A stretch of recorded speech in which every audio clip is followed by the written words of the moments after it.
É oficial, o governo federal do Brasil precisa arrecadar mais dinheiro, mais impostos. Isso porque ontem mesmo saiu esse resultado que o déficit do governo federal só em julho de 2023 foi o segundo maior da história do Brasil. E a gente consegue ver isso nesse gráfico que tá na tela para vocês. Para gravar isso tudo, a nova faixa de isenção do imposto de renda no Brasil, para quem ganha até R$ 2.112, entra em vigor a partir de agora. Ou seja, é menos arrecadação de imposto ainda. E o que acontece num momento como esse é que, pela lei da responsabilidade fiscal no Brasil, quando você tira uma arrecadação de imposto de algum lugar, você precisa procurar em outro lugar para compensar. E foi justamente por isso que a gente viu a nova medida provisória assinada pelo governo nessa semana para tributar fundos exclusivos no Brasil, offshores, que são investimentos internacionais, inclusive fundos imobiliários. E aí, como é que isso tudo vai funcionar e como é que você precisa se comportar como investidor nesse momento, é o que a gente vai ver no vídeo de hoje. Bom, o nosso ministro da Fazenda, Fernando Haddad, prometeu que ia zerar o déficit fiscal até 2024, ou seja, que iria controlar as contas de receitas e despesas do governo. Como a gente viu no gráfico ali no começo do vídeo, a gente tá gastando mais do que arrecada. Inclusive, o próprio Haddad disse que tá com muita dificuldade de conseguir zerar esse orçamento até 2024. E só um parênteses no vídeo, agora tá fazendo um pouco de falta aqueles dividendos que a Petrobras pagou ano passado, mas como também não tem o dividendo da Petrobras, foram precisos encontrar as outras medidas para tributar outras coisas no Brasil. E vamos explicar uma por uma aqui, sendo que a primeira delas é a tributação de fundos exclusivos. Se você nunca ouviu falar, fundos exclusivos são fundos de investimentos que normalmente tem um só cotista. Você pode ser um cotista de um fundo exclusivo, mas normalmente essa ferramenta financeira faz sentido somente para patrimônios a partir de 10 milhões de reais. Isso porque para montar toda a estrutura existe um custo, você precisa contratar um gestor profissional para fazer as operações financeiras para você ali dentro. Só que a grande vantagem de se criar um fundo exclusivo é que você consegue continuar construindo patrimônio e não pagar imposto por anos, às vezes décadas, contanto que você não faça um resgate do fundo exclusivo. Você consegue comprar e vender ações, comprar e vender renda fixa, compensar prejuízos com lucro ali dentro do fundo e não pagar imposto por isso. Funciona muito parecido com um fundo de ações que vocês já conhecem. O gestor de um fundo de ações pode comprar e vender ações sem precisar pagar imposto quando ele tem lucro sobre a venda das ações. Então isso é uma grande vantagem, já que o investidor consegue ir acumulando mais capital e só pagar imposto lá no futuro quando ele quiser resgatar o dinheiro inteiro ou uma parte dele. E não é que os fundos exclusivos não fossem taxados. Eles são taxados no momento em que o dinheiro é tirado do fundo e não nas operações lá dentro do fundo. E aí agora, como é que vai ficar esse imposto? A cada 6 meses, quem tem dinheiro dentro de um fundo exclusivo vai precisar pagar um adiantamento de imposto sobre o lucro que está tendo nas operações. É o famoso Come Cotas, que já existe no Brasil desde 2004 e incide em maio e em novembro de cada ano. Isso já acontecia para fundos de renda fixa, fundos multimercado e agora vão acontecer para fundos exclusivos também. Só que essa tributação faz muita diferença para a rentabilidade do investidor no médio e longo prazo. Olha essa simulação aqui que o pessoal da Mais Retorno fez para um investimento de 20 anos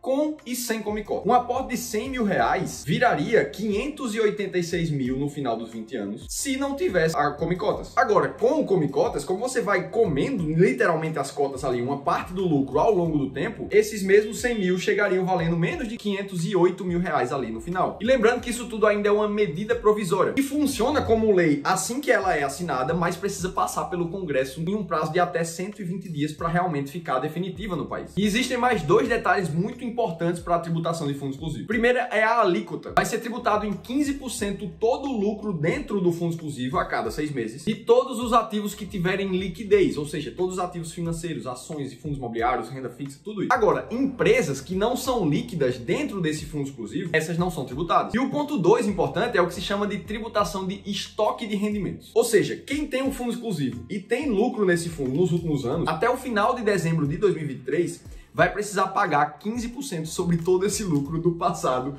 até agora, por causa desse novo tributo. E aí vale aquela frase muito célebre no país da gente, que no Brasil nem o passado é garantido. Os lucros que o pessoal teve no passado também vão reincidir em imposto de renda. Só que agora eles vão pagar tudo de uma vez, numa bolada só. Mas enfim, fora o fundo exclusivo, veio também a tributação de offshore, que normalmente são conhecidas por serem empresas que são abertas em outros países, onde os seus sócios não moram no país em que a empresa foi aberta. Inclusive chamada de empresas de grandes ricos, né? O pessoal lembra logo de paraísos fiscais e tal, e isso existe mesmo. É uma operação legal para você pagar menos imposto. Só que para a legislação, investimentos offshore é tudo aquilo que é feito fora do Brasil, por exemplo. Olha aqui as definições de quais são as aplicações financeiras que vão entrar nesse novo imposto. Depósitos bancários, fundos de investimentos, títulos de renda fixa e renda variável. Ou seja, aplicações que o investidor ou pessoa física faz. E quais são os rendimentos que vão ser tributados desses investimentos internacionais? Tudo que for remuneração produzida pelas aplicações financeiras, variação cambial, juros, dividendos, ou seja, toda a receita que você tirar dos seus investimentos lá fora, inclusive a valorização do dólar nesse período, dividido, você vai pagar imposto. E aí, quanto é que vai ser pago por isso aqui? Primeiro, você vai precisar somar todos os seus rendimentos de renda fixa, de renda variável, de dividendos, todas as suas receitas de investidor lá fora e vai olhar para isso aqui, ó. Se essas receitas forem menores de que 6 mil reais no ano, você não paga nada de imposto. Agora, se elas forem entre 6 mil e 50 mil no ano, você já vai pagar ali 15% sobre esse lucro, mesmo que você não resgate para repatriar para o Brasil esse dinheiro. E se essas receitas forem maiores do que 50 mil no ano, você paga 22,5% de imposto. Lembrem, isso aqui conta com a variação cambial também. Se o dólar se valorizar, você já paga imposto, mesmo que as aplicações lá fora não estejam rendendo positivo. Beleza, já vou te falar o que é que eu acho disso tudo, o que é que eu acho que o investidor tem que fazer, mas vamos para a terceira tributação, que é a de fundos imobiliários. Bom, todo mundo sabe que fundos imobiliários têm dividendos isentos aqui no Brasil, pelo menos até o momento que eu gravo esse vídeo. Agora, já existiam algumas regras para alguns fundos imobiliários serem isentos e outros não. Até essa semana, fundos que tinham até 50 cotistas investindo naquele fundo ali, precisavam pagar tributo de 15% sobre o dividendo. Agora, acima desses 50 cotistas, que é a maioria dos fundos imobiliários que vocês já conhecem,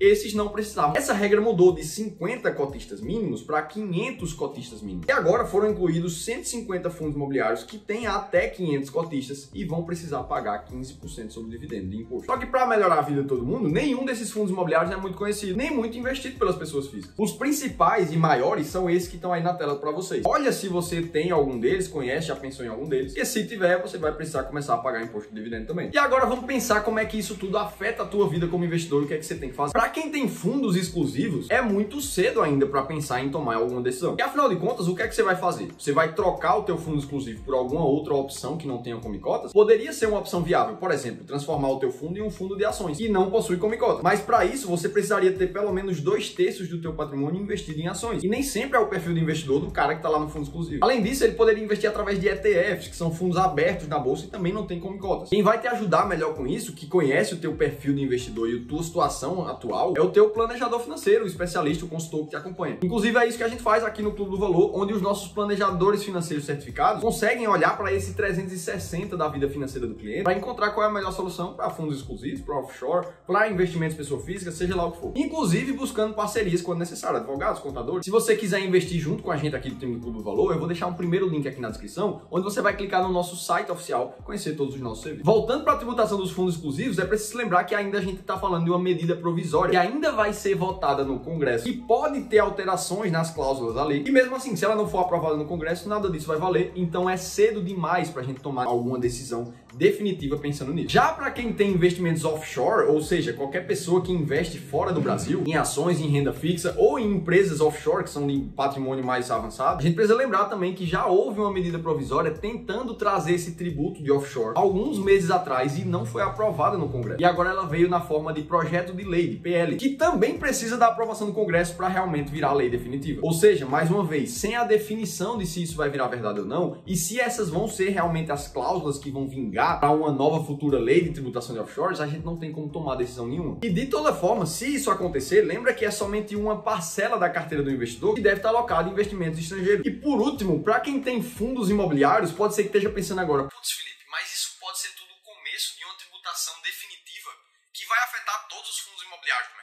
E olha, sinceramente, desde que eu entrei profissionalmente no mercado financeiro, ali por volta de 2017, eu escuto várias tentativas de tributar o dividendo do fundo imobiliário e várias delas já foram canceladas. Eu sinceramente acho que seria mais provável haver tributo de dividendos para ações, mas para fundos imobiliários não. Isso porque os fundos imobiliários são obrigados a distribuir 95% do que eles geram de receita, praticamente tudo. E eles não conseguem pegar nenhuma parte do lucro deles para reinvestir neles mesmos. Enquanto que lá nas empresas, nas ações, você consegue dar alguma compensação de imposto. Se você for tributar o dividendo, você tira alguma parte do tributo de dentro da DRE da empresa, para que o dinheiro que sobre ela tenha a possibilidade de reinvestir nela mesma e continuar crescendo e estimular o ambiente de negócio no Brasil. Agora, para fundos imobiliários, você estaria desestimulando o investimento de imóveis aqui no país, que normalmente são tributados para aplicações financeiras. Lembra lá das LCI e da LCA, que são aplicações de renda fixa isentas de imposto de renda? Tudo para estimular imóveis e agronegócio no país. Não é mais difícil que esse tributo venha a vingar tão fácil assim para todos os fundos imobiliários. E os fundos imobiliários que vão ser taxados até 500 cotistas nesse momento são fundos menores, que normalmente a gente não olha como investidor, até porque tem risco de liquidez, tem risco de mercado maior. Para quem quer investir em fundos imobiliários de forma eficiente mesmo, o que faz mais sentido é você comprar os fundos que normalmente estão mais baratos